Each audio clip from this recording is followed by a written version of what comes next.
Romhányi József. Egy költői vénától jól becsípett bolha, önéletrajz regényét nekem mondta tolba. Születtem Dolhán, egy kutyán, 12-ben Gezarol után. Atyám paraszti sorban élt egy lobogós gatyán. Anyám egy cipész vérét kicsikarva átment a kisiparba.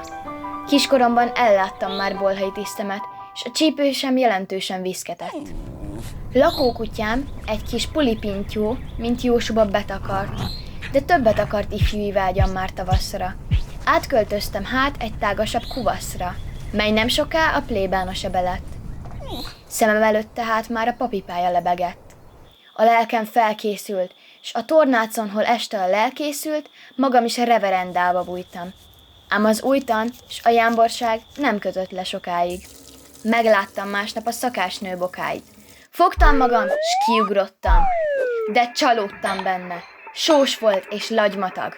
Az örökös hagymaszag tönkretette a gyomrom, és olyan testes volt, hogy féltem agyonnyom. Nem maradtam egy estet sem, megszöktem a sekrestjésben, aki velem a kocsmába tántorgott. Magához vett a kántor ott. Ahol tejet kapni. S hogy lett anyám egy tanárúr nadrágja? Ez a kisút nagy dráma a kántorné életében. Én megértem, így kerültem iskolába, amit néhány diákban tisztességgel kijártam. Tanulnom ugyancsak ritkán akaródzott, de mivel az osztály sűrűn vakaródzott, szavamra valamit mégiscsak szívhattam magamba. Érettségi vizsgákon én átmentem. Az elnökre felnyögve kaparászott utánam, s bár az ízét utáltam, mégis pályám érdekében addig benne éldegéltem, amíg a rég áhított fővárosba szállított. Az elnök egy kis színésznőt szeretett, így kaptam szerepet az egyik színpadon. De nem szerepeltem soha a színlapon, mert atyám tanácsa mindig bennem marad. Soha se engedd kinyomni magad.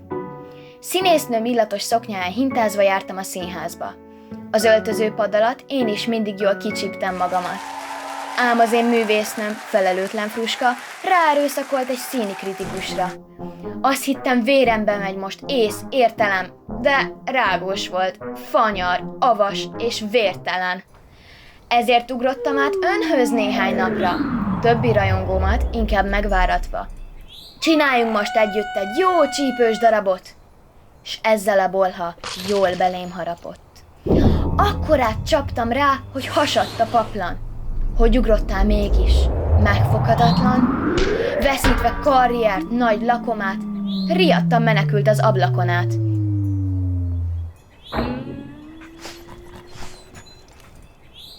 Tova tűnt egy kóbor eben kutyagolba, s lett, ami volt, kutyabolha.